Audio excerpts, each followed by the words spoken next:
Well, thank you for joining us and for staying with us. And we change gears now to fighting counterfeit. And counterfeit and illicit products have been a thorn in the flesh of Kenyan businesses. Now, according to the Anti-Counterfeit Authority, 1 in 5 goods sold in Kenya are counterfeit, which not only poses a huge risk to the country's economy, but safety and health of this nation.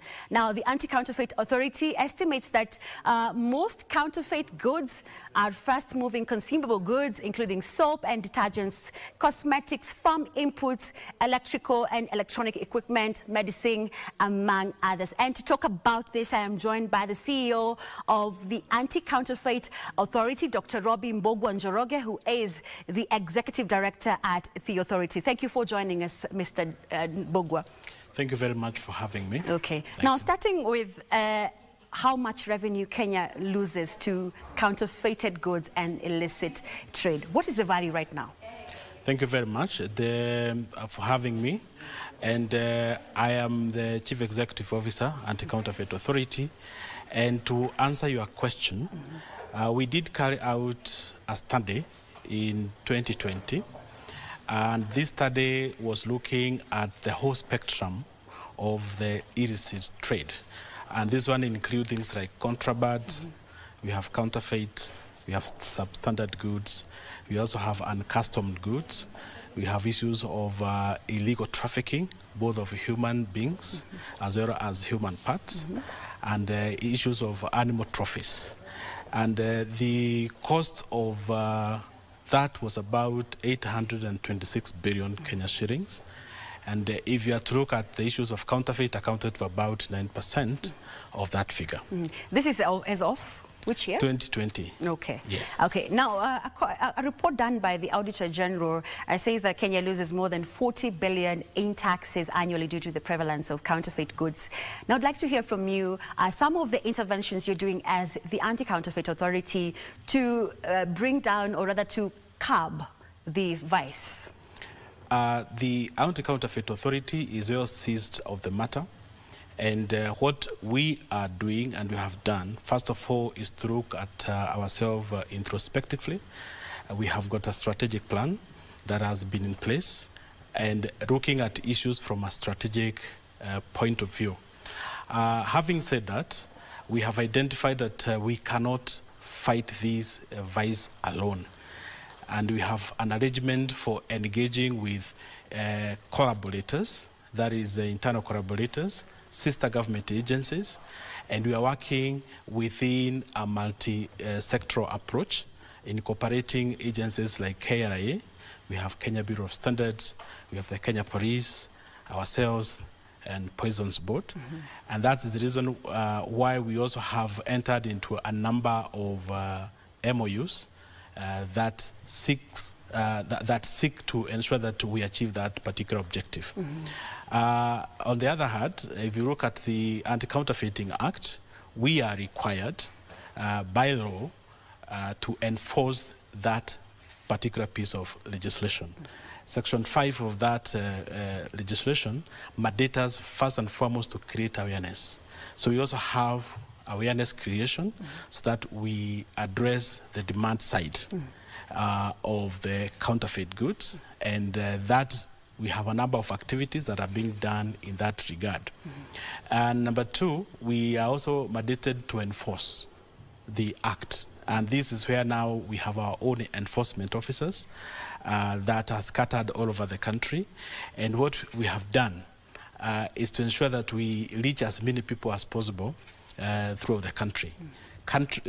Currently, we have got 6 branches or regional offices, 2 of which has been established last year.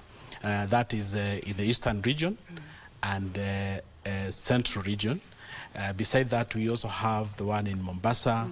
We have another one in Nakuru, not Nakuru, but in Eldoret. We have another one in Kisumu. And that one means that we have to ensure that we reach out to as many people as possible in that regard. The other strategy that we are doing is to collaborate with regional entities. And in this regard, because we have people like Ugandans, we have Tanzanians, our neighbors, because we have also realized that most of the counterfeit goods are coming through the porous borders, and that's why we are coming up with frameworks that can ensure that we collaborate in this regard in fight against counterfeit. Already we have an MOU between ourselves and the Anti-Counterfeiting Network of Uganda, and we are also working very closely with the Fair Competition Commission of Tanzania, who have had a very successful visit 3 weeks ago here in Nairobi. Okay, dwelling on that, let's just dwell on that a little bit. We saw that agreement between Uganda and now Tanzania to fight counterfeits. But I'd like to hear from you whether it's a year since you signed this agreement with Uganda, whether you've seen a drop in the number of counterfeited goods that are accessing our porous, that are coming through our porous borders. Yes, I can say we have seen a drop in that, particularly on the Busia and Malaba side, because again we have also introduced another method of dealing with the counterfeit through recordation program. That requires anybody importing goods into the country, they need to register with the authority, and also by the time when they are lodging their import declaration forms, they do that. And through that we are able also to change a lot of intelligence between ourselves and the neighboring countries, because most of goods are being transported through the northern corridor, and through that we are able now also to engage with our counterparts in Uganda, Tanzania and DRC on how to intercept any counterfeit goods that are on transit. Yes, I can say that. So Dr. Bogo, so what, how many goods have the authorities seized in the last 6 months, and what is the value? The value, I can first of all say that since the establishment, maybe I can start even from that, we have seized about 4.2 billion worth of goods. And in the last 6 months, we have about 200 million out of that figure that has been seized. And once we seize these goods, what we are doing is also to do a bit of an analysis. And that analysis will tell us what type of goods are coming in the country in terms of counterfeit, and where are they being sold, and targeted people who are supposed to buy those type of goods. Yes. But why is it hard to end counterfeit in Kenya? Counterfeit, just like any other crime, is likely also to subsist as long as we exist. The first thing that make it hard for us to fight counterfeit, number one, we have got porous borders with our neighbors. We have a long border with our neighbors in Somalia, that is Somalia. We have another one in northern region with Ethiopia, Uganda and others. And you find that through those porous borders, because they are not manned, that's why sometimes the counterfeiters find way of sneaking into the country those type of counterfeit goods. Number two, we also have the issues of demand side. Majority of people would like to buy maybe cheap things, and as they say, anything cheap is also expensive. So you have a lot of demand because of the price factor. You find that people will not mind even buying counterfeit goods. The other thing is on the issues of investment. Some people are fearing to invest in terms of research and development, because once you start a product or a manufacturing firm, it means that you are going to have a lot of effort in terms of investment, and some people want to bypass that by engaging in counterfeit goods so that they can fund their illicit and also to get what we call illegal profits. Then you also have the issues of differentiation. Majority of people may not be able to differentiate between what is counterfeit good and what is genuine. And that is why the authority is putting in place measures geared toward ensuring that we carry out the education activities all over the country, also engaging with the many stakeholders. For instance, on 6th of June, we'll be having our second international conference, that symposium on intellectual property protection and enforcement here at KSCC. And these will offer us an opportunity or a forum whereby many stakeholders can engage on how to fight the counterfeit goods. The other reasons why we still have the proliferation of counterfeit goods, sometimes the trademark owners, they sleep on their job. They don't also want to do as much as possible in terms of enforcing those rights. And this gives rise to the proliferation of the counterfeit goods. So does the law require owners of intellectual property and trademarks to register their trade names with the authorities? Precisely. Within the realm of the intellectual property rights, there is a number of cousins of IP, right from the patent, we have the trademarks, we have got the industrial designs, we even have what we call trade secrets. And the law requires that for you to be involved in that trade and for it to be protected so that you don't say that it is being infringed, you are required to register it. In Kenya, is registered under the Industrial Property Act, and the body that does that is our sister agency called Kenya Institute of KIPI, that is the Kenya Industrial Property Institute, which does register both the trademarks. Trademark is renewable after every 10 years. For a patent is registered and you are given that right for one term of 20 years. While industrial design is 5 years, renewable once in Kenya. And then issues of trade secret. Sometimes you can decide not even to register that invention or innovation that you have. You keep it to yourself, and you have to protect it. Like some product like Coca-Cola, they have never registered for patent, but they maintain that. Or KFC, you have seen the Kentucky Fried Chicken, and it's up now to you to ensure that you protect that innovation, because the government will not come and protect it for you. That's why you'll be given more leverage to use it for many years. Yes, but like Coca-Cola from 1886 up to date, they're still using that. No other person can use that formula. But once you go through the patent once 20 years are over, then it gets into a domain called public domain, meaning that any other person can use it or can even modify that. Yes. Now, citing the recent cases where we saw more than 20 people die in Kirinyaga after consuming illicit brew, we also found the fake fertilizer that is circulating in the market. I'd like to know what stern action has been taken to all those found selling fake goods. Thank you very much. And recently, through the guidance of Head of Public Service, and we had a meeting, and it was agreed that we need to do more of collaborations because we may not be able to fight the vice in terms of regulatory affairs alone. And in the recent past, also His Excellency the Deputy President had convened a meeting of key agencies, including Anti-Counterfeit Authority, Kenya Revenue Authority, we have Kenya Bureau of Standards, among other agencies, where we formed a task force of fighting this illicit brew. And it's bearing fruits, and you have seen what is being done across the country. Because no any single organization is able to deal with these menace alone, because it has got so many components that require a collaborative approach. And that's what we are doing, including issues of fake fertilizer. I think our colleagues at Kenya Bureau of Standards, because it's more of issues of standards, they are on it as well. But what does the law say about when you're found with fake goods? What is the stern action that should be taken against you? According to the Anti-Counterfeiting Act of 2008, once you are found with fake goods or counterfeit or suspected counterfeit good, because you have also to be subjected through a normal judicial process.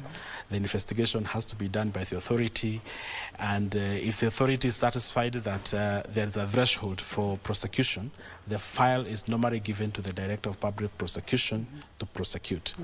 And if the matter goes through the motion in court, if we are found culpable, a suspect can be fined up to 5 times the cost of those goods. And if it's a repeat offense, you'll be fined 5 times Okay. Or 3 times of the cost of that goods. Okay. Yes. Okay.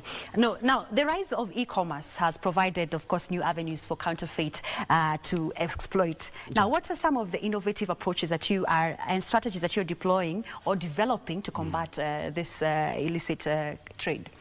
Yes, the issues of online counterfeiting has become a new norm to the authority. And as a result of this, what the authority has done, we have internally been training officers who are well-versed, who now are well-versed to identify any online counterfeiting and also to intercept that.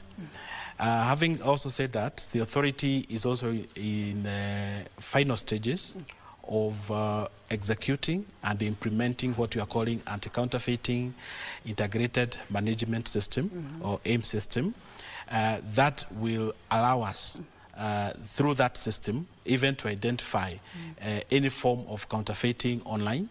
And we are also in the process of engaging with the Communications Authority. We have an MOU that we have signed with the Communications Authority so that we can also leverage on the expertise that they have.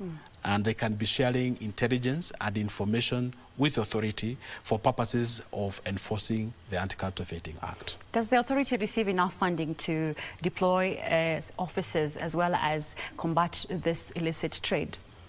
I can say we receive substantial funding, but you see, issues of funding, they can never be enough because there are so many competing needs that we have to grapple with from time to time. What we are doing now is to try as much as possible to engage with the ministry and the National Treasury. And I'm happy even to note that the head of public service, during our meeting in Mombasa, he urged the government officials, particularly our bosses at ministries, permanent secretaries, to ensure that they push for more funding of the regulatory agencies like AC and others, so that we are able to conduct and enforce the law as it is for the greater good of the consumers. Okay. The recent partnership between you, the Anti-Counterfeit Authority, and also the Pharmacy and Poisons Board. How does it strengthen the existing collaboration? Of course, this is not the first time you're signing this agreement. How does it strengthen the existing collaboration? And also, what areas did you partner on? Thank you very much. On that issue of Poisons and Pharmacy Board, remember that the authority also exists to support the government in its agenda. And when you look at better agenda, that is bottom-up economic transformation agenda, it's very clear that the government is desirous of having universal health coverage for all the for all the people in Kenya. And for that to be achieved, the agencies that are charged with the responsibility of ensuring that whatever is being sold in the market meet those standards, it's ourselves, that is the Anti-Counterfeiting Authority, and Pharmacy and Poisons Board. And that gave the rise now of realization that we still have had instances where our officers have seized some pharmacy product and drugs that are injurious to human health, including malaria drugs. We have even pregnancy pills that have been confiscated in the past. And this is what informed our decision to join hands with the Pharmacy and Poisons Board. One is to exchange intelligence, because we need to exchange intelligence between ourselves. Two is to conduct joint raids, where we feel that we need to conduct those joint raids, and also to give also what we call expert opinion when the matters are in the court, so that if we have officers who have seized those type of goods, they will be in a position to assist, like that as Pharmacy and Poisons Board, to give us that expert opinion for proper prosecution of those cases. Okay. Yes. Now, as we come to a close, time is not on our side. I'd like to hear from you about the latest manufacturing priority agenda. Now, they gave, as manufacturers, they raised concerns that over the increased illicit trade in the country and offered several solutions to the government. One being reviewing of excise duty charged to manufacturers. I would like to hear from you what you think about those 4 or 5 solutions that they gave in terms of combating illicit trade. Okay. In terms of combating illicit trade within the manufacturing sector, I'll start by approaching this by saying that those priorities, they are apt and very important because, as you know, within the manufacturing sector, I would like to look at it if we do not give it enough support. We risk as a country, one, we risk losing many job opportunities and employment opportunity for the people who are working for that particular industry. Number two, the government is likely also to lose revenue because we have said that the amount of money that we are losing through the illicit trade is also huge. Then we also have the issues of foreign direct investment because people who are willing to invest in the country, they are going to shy away, where we have instances whereby Kenya is not very keen in enforcing the intellectual property rights. Yes. Okay. Yeah. Well, we put a cap on that conversation, but we'll call you again to our studios and we can speak more about combating counterfeit goods in the country and also across East Africa. Thank you again. Thank you. That is Dr. Robi Mbugua Njoroge, who is the Executive Director at Kenya Anti-Counterfeit Authority, telling us about some of the measures that they have deployed to ensure that we get rid of this vice and this menace that is crippling our country. Now, we put a cap on today's Biz Check. I now hand you over to Gladys Mungai, who will be taking you through the day's afternoon program. My name is Robi Mbugua Njoroge. Have a good afternoon.